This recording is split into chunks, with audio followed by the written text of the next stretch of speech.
중국의 강력한 사교육 통제는 공산당을 위한 것. 중국 정부가 사교육 산업에 대한 규제를 강화한 것은 결국 이념 통제 때문이라는 관측이 나왔습니다. 내년 있을 중국 공산당 20차 당대회를 앞두고 시진핑 중국 국가주석이 자국의 교육 체계 손보기에 나섰다는 해석입니다. 3일 홍콩 사우스차이나 모닝포스트 SCMP는 다수 업계 관계자를 인용해 최근 중국 정부의 사교육 산업 단속은 담론과 이념을 중앙정부가 통제해야 한다는 판단에서 비롯된 것이라고 보도했습니다.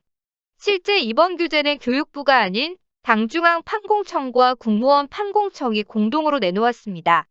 각각 시진핑 총서기와 리커창 총리의 비서실에 상당하는 기구입니다. 익명을 요구한 업계 관계자는 지난 3월 중국 교육부는 몇몇 사교육 대기업 대표들을 소집해 그들의 교재와 출판물을 사전 검열할 것이라 했고, 회의에 참석한 대표들은 이에 전적으로 협조하기로 합의했다며, 그런데 이후 교육부가 구체적인 계획을 세우기도 전에 국무원이 사교육 업체들에 대한 규제를 발표했다고 전했습니다. 지난달 23일 발표된 규제안은 중고학생에게 예체능 외국, 수등교 과목을 가르치는 사교육 업체 설립을 금지하고 기존 업체를 모두 비영리 기관으로 전환토록 했습니다. 교육업체의 증시 상장을 통한 자금 조달이나 상장한 업체에 대한 투자나 학원 광고도 금지했습니다. 이는 학생들의 학업 부담과 학부모의 사교육비 부담을 줄여 낮은 출산율을 끌어올리는 데 초점을 맞춘 정책으로 해석됐습니다. 그러나 숨어있는 의도는 이념 통제라는 게 업계 소식통들의 중론입니다. 한 소식통은 이번 조치는 특별히 사교육 분야를 겨냥한 게 아니라 교육 체계 자체를 바로잡으려는 것이라며, 담론과 이념은 중앙정부가 통제해야 할 필요가 있는데 지난 몇 년간 사교육 분야가 독자적으로 담론을 구축했고 그것은 공산당 의도와 어긋난다고 설명했습니다. 게다가 사교육 업체들은 최근 들어 빠른 성장세를 이뤘습니다. 알리바바, 텐센트, 바이트댄스 등 중국 주요 대형 기업들도 업계에 투자를 확대했고 자본시장 진출을 통해 자본력을 높였습니다.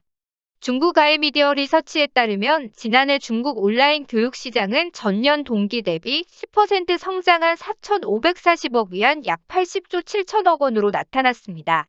글로벌 시장 조사업체 프로스트 앤드 설리번은 중국 온라인 교육 시장 규모가 오는 2023년 993억 달러, 약 114조 원로 성장할 것이라 점쳤습니다. 이 같은 중국 사교육 업계의 성장이 중국 정부에는 부담이 됐을 가능성도 있습니다. 중국 싱크탱크 중국세계화센터 CCG의 мя오루 센터장은 당국은 교육이 자본과 일정한 거리를 둘 필요가 있다고 본다며, 과도한 자본 투입은 사회 불평등을 재점화할 것이고 이는 중국 정부의 철학과도 일치하지 않는다고 설명했습니다. 정부의 사교육 단속 강화에 대한 불만의 목소리도 제기됩니다. 특히 학부모들의 불만이 큽니다.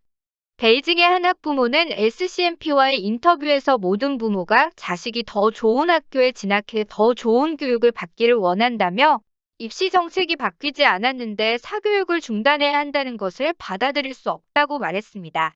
게다가 사교육 산업은 청년 일자리와도 직결됩니다. 실업자 양산 우려가 제기되는 이유입니다. 준비한 소식은 여기까지입니다. 끝까지 시청해주셔서 감사합니다.